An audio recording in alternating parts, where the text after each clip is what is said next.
quando nós usamos o nosso ser, vamos depurando as ferramentas do ser. Daqui a pouco você é criativo, daqui a pouco você é inteligente, daqui a pouco é imaginativo, daqui a pouco é engenhoso, daqui a pouco é hábil, daqui a pouco é diplomático, daqui a pouco é amoroso e 1 milhão de coisas que são capacidades técnicas desse aparelho que nos deram, ser humano. Como é que desenvolve autodomínio? Domínio, por exemplo, das minhas emoções. Tem coisa mais sofrida do que você não controlar as suas emoções? Onde que nos ensinam isso? É como se isso fosse uma coisa que nos escraviza e que somos totalmente impotentes, e não somos. Poderíamos aprender a regular esse botão. O pensamento, para sermos mais concentrados, ou seja, a partir do momento que nós temos foco, nós começamos a aprender a usar as ferramentas da vida. E através dessas ferramentas, penetrar mais profundamente na vida, inclusive modificá-la. Tornar-se aliado da vida, na função de construir a si próprio, construir outros seres humanos, construir o mundo à tua volta. Agregar valor, quando você focaliza a partir da tua verdadeira identidade.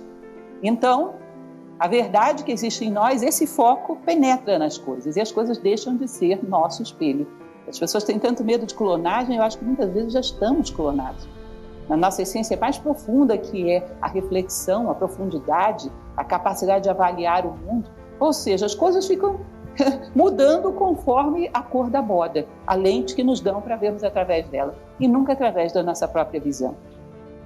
E aí ele compara essas projeções mentais a nuvens pesadas, que nunca deixam que a gente veja um céu límpido. A gente não vê os mistérios da vida, não vê as estrelas, sempre tem esse céu pesado. Ele disse que esse céu pesado de projeções mentais, que são traumas, são preconceitos, são inércias mentais de não querer pensar diferente, é mais prático pensar como todo mundo. Nunca achem que a pior preguiça é a física, ela é só consequência, a pior preguiça é a mental. A inércia, eu achar que é simplesmente rodar o software vida e tá bom. Ou seja, isso vai gerando um monte de projeções mentais que chegam a um determinado momento e não tem possibilidade de mudança nenhuma mais. Não tem possibilidade de crescimento, está preso, está cravado, não tem mais visão nenhuma, não tem expansão de mente, não vê mais o céu. Então ele diz que nós vivemos num estado tão febril que não temos um momento de paz nem dormindo, que a febre dos nossos desejos não nos deixa um minuto. Ele diz, ninguém está se achando febril, né? Não, ninguém está percebendo nada, temperatura normal, CNTP, condições normais de temperatura e pressão. Porém, sabe por que você não percebe? Porque ela não passa, então não tem contraste, não gera consciência. A consciência nasce do contraste. Você nunca fica sem febre. É uma febre atrás da outra. Cessa um desejo, entra outro, cessa um desejo, entra outro. Inclusive porque se não aparecer nenhum, você sofre um vazio interior, então você tem necessidade de procurar outra coisa para se distrair. Isso é a febre. A febre necessita de apelos externos.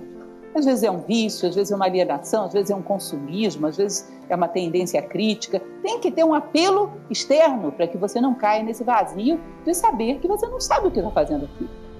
O que é exatamente o que eu vim fazer aqui? Então, para não fazer essa trágica pergunta, que a maioria ficaria constrangido de não encontrar a resposta, você se distrai em conjunto, com vários distrativos. Ele vai falar que esse amor próprio que nos faz termos coragem para enfrentar as dificuldades é o ponto de partida. O egoísmo, quando é muito, nem esse tem.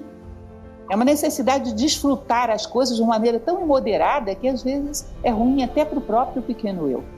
O amor começa quando você olha para fora. Como pode amar alguma coisa que você não vê? E se as coisas são todas espelhos teus, você não está vendo nada, como amá-las. Então você é um usuário da vida. Então, o egoísta não ama nem a si próprio. A meta da economia, sabendo usar, não vai faltar, ou seja, tudo para o meu uso, para a minha importância, para o meu mundo, eu. Não existe amor possível dentro de um foco como esse. Entenda?